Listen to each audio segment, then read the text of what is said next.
Good morning, my darlings, and welcome to day 24 of the 31 Days of Horror. Now, today I'm going to bring you a little treat. Now, thank you, World of Books, for sending me this book. I'm in no way affiliated with World of Books and I'm no way advertising for them, but I just thought I'd let you know that this is one of the freebies that they sent me. Now, it's a point horror. It's Halloween Night 2 by R.L. Stine, and this is why I got it for free, because it is damaged. Now, these books are incredibly hard to get hold of because they're all out of print now, which is a crying shame. It really is, because they are so much fun. But if I come across at some point another copy of Halloween Night 2, I will be sure to pick it up and show you what the cover should have looked like. It should be a spooky jack-o'-lantern, but sadly damaged. But still, thank you very much, World of Books, for sending me this anyway. It was very, very kind of you. But yes, I'm not affiliated with them and I'm not advertising for them, just so you know. Well, what can I tell you about this little gem? We're following the rest of the escapades that our Brenda is having. Yes, dear Brenda. Brenda Morgan, because she's from Wales. She's not from Wales, she's from America. But I just can't help myself. Whenever I hear the name Morgan, I want to do it in a Welsh accent. Anyway, Halloween Night 2. We start off with darling Brenda Morgan having an almighty spat with her new best friend, Angela Bowen. Yes, they're having an almighty spat about a boy called Larry. Oh, yes, they are. In Brenda's kitchen, no less. They're arguing, and Brenda says, "Get the hell out of my kitchen." "What about the Halloween party?"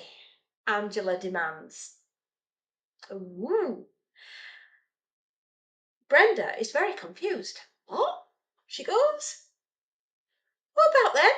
Yeah, Halloween party. Is Larry going to take you to that?" "Well, you just have to ask Larry, won't you?" Angela. "Oh, yeah."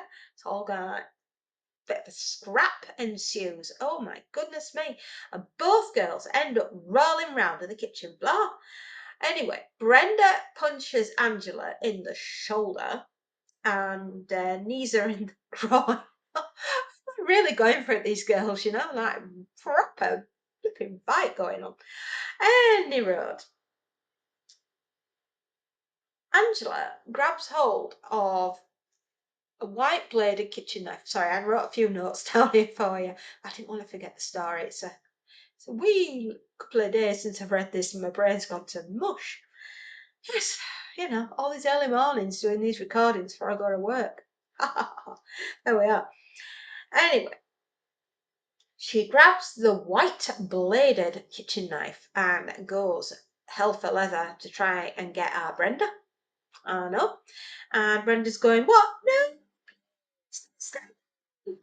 And Randy Morgan, Brenda's 10-year-old brother, sees what's happening and charges into the kitchen and jumps on Angela's back and with two hands tries to grab her arm to stop her from stabbing his sister. I mean, after last year when Dinah, Brenda's former best friend, decided to try and stab her in the Halloween party,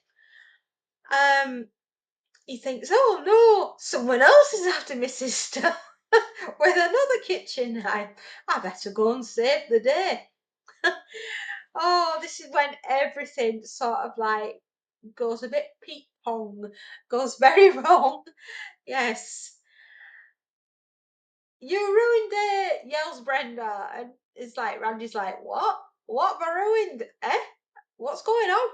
And it seems the girls are busy with a camcorder and Tracy's holding a camcorder and she was busy filming what was going on in the kitchen and they were going to call this little video that they were doing, Night of the Jack-o'-lantern. Why not? Um, Suddenly Brenda has, I mean, such a brilliant plan. Brenda has a massive flashback to the Halloween the year before when Dinah tried to stab her to death at her Halloween party at her house. And Tracy, the one with the camera recorder, turned around and says to to Brenda, you shouldn't think about Dinah. Just don't block it out your memory. And then everybody wants to know where Dinah's gone, and apparently she'd been to a hospital in, a psychiatric ward for a year, and she has painstakingly brought herself back from the brink, and well, anyway, she comes to see Brenda while they're in the front room, and they're all having a coke at the front room, and Brenda grabs all the coke cans and empty ones and takes them into the kitchen, puts them in the bin, and she's absolutely dumbstruck because in the middle of the kitchen is Dinah holding a carving knife of all things, and she just had this sudden horrid flashback. And Dinah looks at Brenda rather confused and says, I just found this on the kitchen floor, and she puts it down on the counter. She goes, didn't you hear me knocking? And Brenda goes, no, I didn't hear you knocking. And she goes, well, I'm back. I start school next week. I've got to go see a shrink twice a week because of what happened, but I wanted to come over and see my best friend. And Brenda suddenly starts carrying on and screaming and yelling at Dinah that, no, we can't be best friends because you tried to kill me last year at my party. So absolutely not. No, no, no. And they get both upset with each other. And Dinah, feeling very flustered at this point, does an about turn and bolts through the kitchen door and pegs it out the door. Now, while all this is going on, our Brenda is waiting for her new boyfriend called Jake. And Jake, I think Brenda's made a huge mistake picking Jake to go out with, because apparently he's dated almost all the girls at McKinley High, and now he's gone on to her. And personally, Brenda, I just think you got lousy taste in boys, because your ex-boyfriend is now dating your cousin Hallie, who happens to be living with you as your sister because your parents got custody of her. And that's because Hallie's parents are going through a divorce, if you remember back to the original first book, and the judge deemed both parents absolutely unfit parents. So he gave custody to Brenda's mum and dad, and now Hallie is de facto Brenda's sister. And Brenda's not happy about it, and she's a little bit jealous still that Ted, her ex-boyfriend, is now dating Hallie. So yeah, there's a little bit of bad blood there, but nothing serious, shall we say? Nothing serious. Anyway, what a way to start a novel! A fake murder being filmed. Randy, the brother, thinking he's jumping to the rescue again, and Dinah sort of wanting to make amends with the best friend, realizing that ship sailed, and being incredibly upset and running for the door. Yeah. And we think that might be the only thing that really bothers our Brenda in this entire story, but you'd be wrong. You'd be so wrong.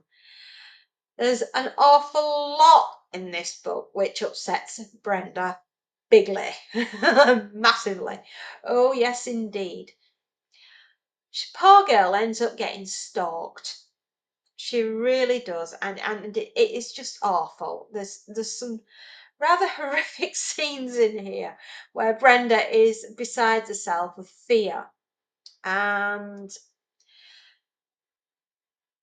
she manages to sort of outwit the person that's stalking her, if you like. But oh, they do leave some very strange calling cards, which is not nice. No. I mean, it does say on the back, I'll read this to you. Brenda isn't really looking forward to Halloween this year. After all, it was only 12 months ago that her best friend tried to kill her, that was Dinah, at her Halloween party, and she'd rather not be reminded about that. But her friends persuade her to take part in a Halloween revenge prank. Oh, well, that's just no good idea. Guaranteed to scare the victim to death. And soon Brenda realises that she is never going to leave the terror of Halloween night behind. You see, and that's the back. That should be the jack-o'-lantern that should be on the front, but sadly not. However, these books are going for a pretty penny. They truly are. Some in the up towards the £50 to £100 region. Now, I honestly do not pay that for these books. Please, dear Lord, hunt round, because you will find these little gems. They are around, I promise you. You just got to look long and hard for them. So yes, a Halloween prank is going to go very, very wrong very, very quickly, and we end up with somebody stalking our Brenda, and that's not brilliant. But I'm not going to tell you anymore, because I've truly, if you can get hold of this on like an audiobook, the people that do them are Scholastic Publications Limited, and I think the audiobooks are still available. Don't quote me on that. You'd have to have a look at Audible on Amazon, or even Kindle may have this printed out on, so you can at least read it that way. But yeah, this came out in 1995 when I was 20. So it's 29 years ago, which is really distressing. Oh my goodness me, I've got t-shirts that are older than this book. Oh my goodness me. I'm feeling mega old. I'm just going to quickly flick through and find you.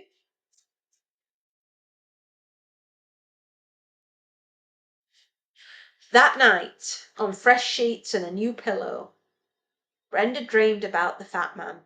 In the dream he waited in Hallie's room, sitting on the edge of Hallie's bed, his shabby overcoat open, his eyes alert on the door to the hallway. He's waiting there for me, Brenda realised, as she dreamed. He's waiting in Hallie's room for me to walk by. She woke up trembling. I think I would as well. Her entire body tingled. More worms? Brenda sat up with a gasp. No, no, worms! She breathed a sigh, a long sigh of relief. Will I ever feel safe here again? She wondered sadly. Will I ever feel safe as long as Hallie is around? What's Hallie going to be doing to you, my darling? Ooh. The next morning she couldn't wait to get to school, to get out of the house and away from Hallie. It was a cold, clear October day. A frost had covered the ground, making the front lawns gleam like silver in the morning sunlight. As Brenda jogged to school, Angela met her at a locker. Everything is ready, she announced, smiling. Ready? You mean at your house? Brenda asked, pulling off her backpack. Angela nodded. Her dark eyes glowed with excitement. My house looks great. Really terrifying. It's the perfect place to scare someone to death. Ooh. Brenda gave her a half-hearted smile. I'm already half scared to death, she thought unhappily.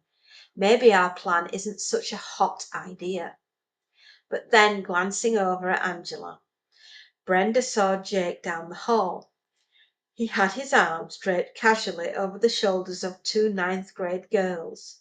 He was walking between them, coming on to both of them at the same time. I told you she got lousy taste in men. Jake, you should hit him with a rake. Yeah. Jake is asking for it, Brenda thought angrily. He's been asking for it for a long time. She turned to Angela. I can't wait for Halloween, she said, her eyes on Jake. I really can't. The skeleton costumes are great, Brenda told Tracy, cradling the cordless foam between her chin and shoulder. Where did you find them? At the party store on Madison Road, Tracy replied. She had to shout over the roar of the vacuum cleaner in the background. Why does my mom always like to vacuum at night? Electricity's cheap enough. That's why. Sorry. I tried my costume on, Brenda continued, glancing at the black and white costume draped over her desk chair. It looks really creepy. The guy at the store thought I was crazy, Tracy replied. I bought the last 4 skeleton costumes he had, and I just thought it would all be even creepier if we all dressed alike. The vacuum cleaner roar ended abruptly. Thank goodness, Tracy declared. So did you think Jake will wear the skeleton costume? Did you talk to him, Bren? Yeah, everything is cool, Brenda replied, pacing her bedroom as she talked into the cordless phone. I talked to Jake. He's definitely going trick-or-treating with you and me. At first, he thought it was a babyish idea, but then he said, why should little kids have all the fun? And he agreed to dress like us in a skeleton costume. He's picking up the costume after school tomorrow, Brenda replied. He didn't have one. He didn't have a costume. So he was glad we got him one. That's nice of him. This is going to be awesome, Tracy exclaimed. I can't wait to make Jake squirm. Oh, not so nice then. Oh well. I have the camcorder batteries all powered up and ready to go. Angela is sure excited, Brenda commented. She dropped down onto the edge of her bed.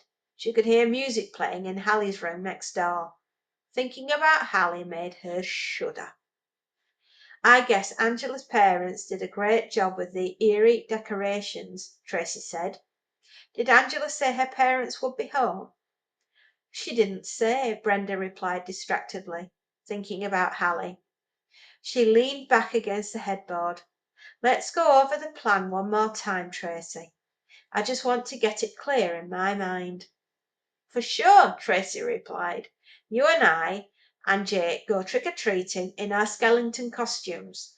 We end up at Angela's house. Check, Brenda said, trying to concentrate. The music from Hallie's room had been turned up. Was Hallie deliberately trying to annoy her? Probably, love. It's all teenage hormones. It was a safe bet. Angela's front door is open, Tracy continued. The 3 of us go inside. Where is Angela? One of us asked. We lead Jake to the coffins in the living room. Angela is inside one of the coffins. Her arm hangs out of it just at the right time. Just like the time we visited. Not the right time. Yeah.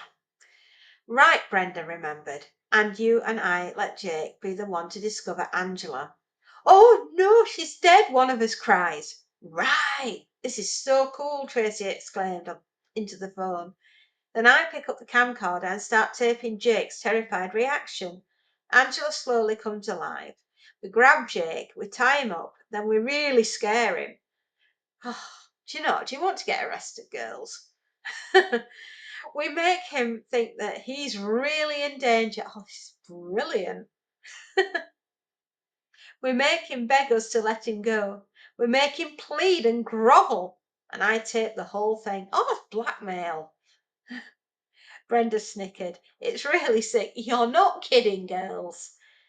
She admitted, but it's great. Jake deserves it. He really does. He shouldn't have wrecked our first video, Tracy replied. But in a way, I'm glad he did. because this new video is going to be even scarier. Both girls laughed. Think we'll really scare Jake? Brenda asked. We'll scare him to death, Tracy exclaimed gleefully. Well, that was chapter 23. Yes, and we have 32 little darling chapters in this book and approximately 178 pages. And do you know what really makes nostalgia for me? It's these little pages at the back advertising all their, the cemetery, dream date, fun house, Halloween night. I mean, aren't they just absolutely? And whoever had this book before me was ticking off all the books that they've read and read again. I just think it's so cute, honestly. Oh, it's beautiful. It really is. Nightmare Hall, where college is a scream. So many. Point crime, point sci-fi. Oh, t-shirts to make you this is just a trip down memory lane. It's so cute. Point romance. Oh my god, am I bringing back happy memories for you all, my darlings? And look, point fantasy on the back. Oh, I do so wish that point horror had never stopped. I know they had to. It was that time. The 90s were a golden time for point horror books. They truly were. So pick one up, have a little bit of nostalgia, take the weight of the world off your shoulders, and just for a night, go back to being a teen or in your early 20s and enjoy, my darlings. Really do. It's sometimes life in general can get a little hectic, shall we say, and our responsibilities now as adults can be, well, what it's like. You're a parent, yeah, and you're a parent first, and then, you got to do all the adulty things that are required by parenting, of course. And just now and again, it's just nice to slip back into being that young girl that I once was. And I can just, for an evening, just pretend to be her again. Such fun, darlings, as Miranda would say. Such fun. And on that note, my lovelies, on day 24, I shall leave you and come back tomorrow for another ghoulishly, gloriously gory tale. I am absolutely positive I will have a good one for you as we creep ever more closer to Halloween. Wonder what I'll do for the last 3 nights. We'll have to wait and see, won't we? Anyway, my darlings, happy readings and enjoy, and I will see you tomorrow, okay, with another ghoulishly gorgeous tale. Bye bye.